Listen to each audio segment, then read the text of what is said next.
रहते थे दो मछलियाँ, मीकू और चीकू।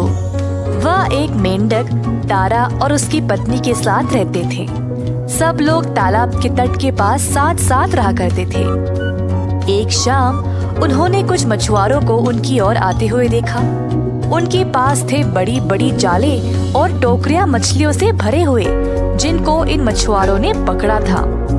तालाब से गुजरते समय मछुआरों ने देखा कि वहाँ पर बहुत सारे मछलियाँ हैं। इन मछलियों को तो देखो, चलो इनको पकड़ते हैं। अरे अभी नहीं, अंधेरा होने वाला है, हम कल सुबह वापस आएंगे। ये तालाब इतना गहरा भी नहीं है, हमने कभी इस तालाब में मछलियों को नहीं पकड़ा है ना। तो मछुआरों ने अगली सुबह को वापस आने का निर्णय लिया और अपने रास्ते चले गए।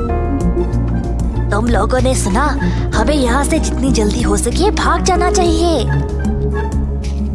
दोस्तों, जल्दी कुछ निर्णय लो, भागना है या कहीं छुप जाए। ये मछुआरे कल सुबह वापस आ जाएंगे। अरे नहीं, हम यही रहेंगे, कुछ भी हो सकता है, शायद वो लोग आए ही नहीं। अगर आ गए तो? अगर आ गए तो मुझे 1000 तैरने के तरीके पता है, जिससे मैं हम सबको बचा सकता हूँ। नहीं तारा, हमें हमारे घर को कोई मछुआरे के डर से नहीं छोड़ना चाहिए। हाँ, मैं भी पानी में आराम से तैर के उनके हाथों से फिसल सकता हूँ। तुम्हारी बात सही है चीकू, हम केवल मछुआरों की बातें सुनकर अपना घर नहीं छोड़ेंगे। परंतु मेंढक संतुष्ट नहीं था। मेरे दोस्तों, मुझे केवल मुसीबत को महसूस करना आता है, तो मैं अपनी पत्नी को लेकर कहीं और चला जाऊंगा कल सुबह तक। अगली सुबह मछुआरे वापस आए और अपनी जाल को बिछा दिया। उन्होंने जाल में बहुत कुछ पकड़ा।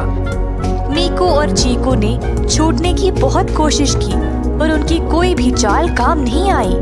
मछुआरे के जाल में फंसे हुए चीकू और मीकू तालाब के तट पर अपनी आखिरी सांसें ले रहे थे।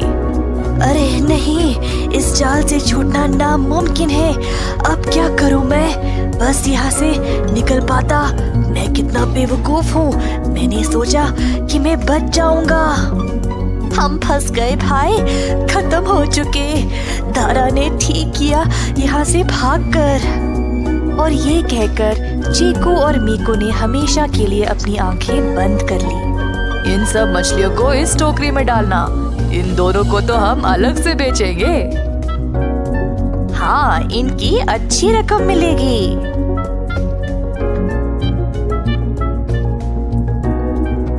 तारा और उसकी पत्नी दूर से दुखी होकर देख रहे थे। अगर हम नहीं भागते तो हम भी फंस जाते। काश ये दोनों भी मेरी बात सुन लेते, पर उनकी बेवकूफी और घमंडी ने उनकी जान ही ले ली। सच बोला तुमने, ये दोनों काफी गुणवान थे, पर जो जरूरी था वही नहीं कर पाए।